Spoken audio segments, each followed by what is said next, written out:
focus on how we feel, but we have to focus on faith and steadily pressing towards the mark and the highest calling of the Lord. Because if not, and we don't keep our mind stayed on Jesus, our mind becomes the devil's playground, and he deceives us into believing all types of lies that are just not true. The devil seeks to kill and destroy the love of God that is placed down on the inside of all of us.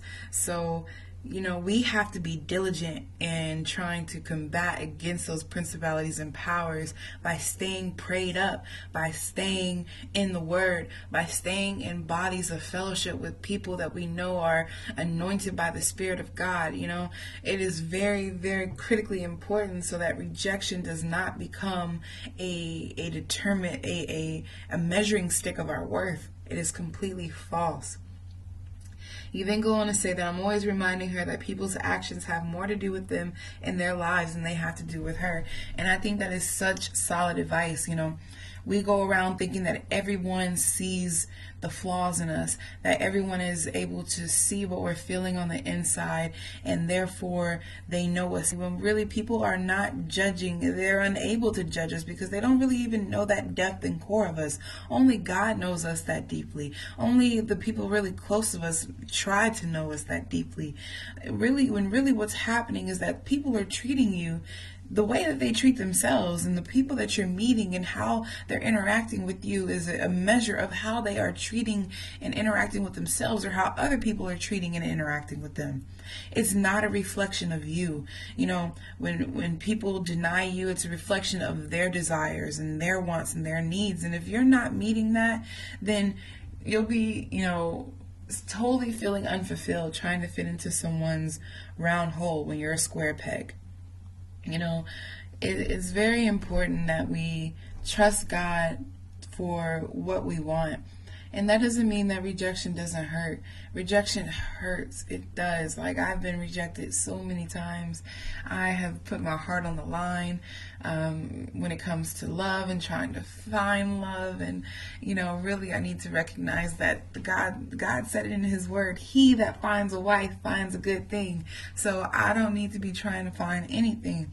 But in my vain pursuit of trying to go around God's will for my life and His Word, and trying to rush things into existence, then I put myself out there trying to achieve things and make things happen for my life that God has not prepared the time and the place for. And so I set myself up for rejection. How many times are we putting ourselves in a place, in a space, trying to move ahead of God and ahead of what He is appointed for in our lives, trying to make something happen, and then we face rejection. Then we're like, why, Lord? Why did you let this happen? And really it was like we kind of put ourselves in that position for that to happen. And I'm guilty of that. And so it would behoove you to wait on the Lord. Do not arouse or awaken love until it so desires. I love that. And I believe that rejection comes from trusting God, that what is for us, and it could never miss us. He loves us, and He wants to give us the best of life, and to places beside streams of running water, to open up our hearts and allow them to become streams of flowing life that just flow out into this world. And rejection has the capacity of hardening that thing. We can never escape rejection. Rejection is always going to be a part of life. So the best thing that we can do is to choose, are we going to have a heart of stone, or are we going to have a river of flowing life in our heart? And I think the difference between the two is following fear or following faith in God. If we're going to follow fear, then we're going to have to harden our hearts, and we're going to have to build those walls. If we follow faith, then we're going to have to open our heart to let come and let flow and let go all of the things in which are coming into our life and leaving at the same time. I think I believe that is a crucial aspect of allowing God to lead in our lives, is having evidence of that faith by the fruit that we produce. And if we're producing fruit that result in walls and invulnerability, then we are not truly putting our faith in God, but putting our faith in man. She often is on the edge of just cutting people off and has done it in the past. It's her preemptive way of avoiding rejection by rejecting first. And girl, don't I know it? This is me 100%. I'm like, you know what? They're probably going to reject me and not like me, so I'm just going to, like, cut myself off, alienate myself first, go ahead and just do my own thing, because I know in the end this is 9 times out of 10 not going to work out, blah blah blah. Being here in China, though, means that I have a limited network of people. I do not have access to a wide range of people in which I can communicate with and fellowship with. And so in the hard times of every relationship, I have to really focus and say that this is a person, this is a human being, and they have flaws and faults just like I do, and they are never going to be perfect for me. They are never going to meet every need that I have, and they are never going to be all that I expect them to be. And so I cannot live life placing my expectations on other people and expect to keep my relationships whole and healthy. And so when things get difficult with people, I have to learn to love them anyway, treat them kindly anyway, continue to fellowship with them anyway. But what changes is not the relationship that I have with them by cutting them off, but really what changes is happening deep down on the inside of me, is that I have to have conversations and encourage myself. Encouraging yourself is one of the best skills that you can learn how to do. You really have to learn how to get rid of that negative self-talk, how to really place in perspective the way that why people do things and when they do things and how they do things have nothing to do with you. And even if they do have something to do with you, it still has nothing to do with you, because you can't change them. The only thing you can change is how you react and how you respond to those situations. And so, I've had difficult times with people here, and I've been like, I'm done with this person, I don't want to deal with them, and I can't do that. I have to learn to love them through it. I have to learn to just allow them space to be themselves, and then by doing that, I'm creating a space for me to be myself, honestly, to be worthy of forgiveness, to be imperfect, but yet still be worthy of love. And I think we have to do the same with other people. We can't just cut people off. We need them to survive. And that sounds weird, saying that, like, we need people to survive, but we do. We can't live in this world alone.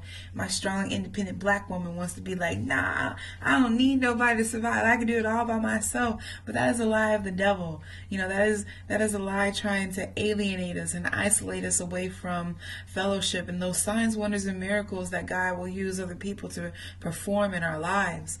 And, by rejecting other people, we are rejecting ourselves. You say that your friend, rejects other people first so that she can avoid rejection. Well, then she is just technically doubly rejecting herself. One, you don't know if those people are actually going to reject you.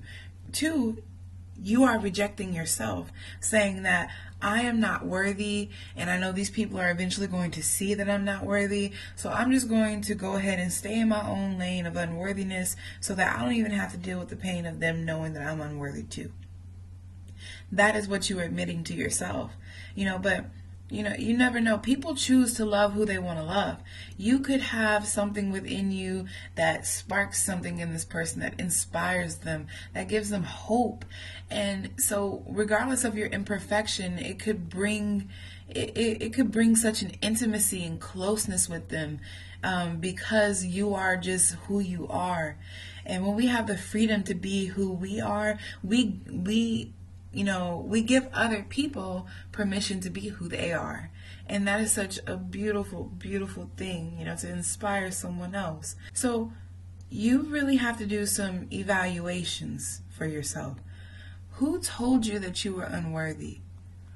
Who taught you that walls and shutting people out is the best way for you to be safe? Who taught you that invulnerability and hiding your true self would make the blow of rejection less harmful to the ego? You know, we have to allow our ego to die. The Bible says that we have to die to ourselves, and ourselves, our nature is a sinful nature, and to follow the ego, and to live a life that is proud and full of contempt for other people, when really we have to practice the art of dying to that every day, saying that I am not going to live a life driven by my ego. I am not going to live a life driven by worldly possessions or sin.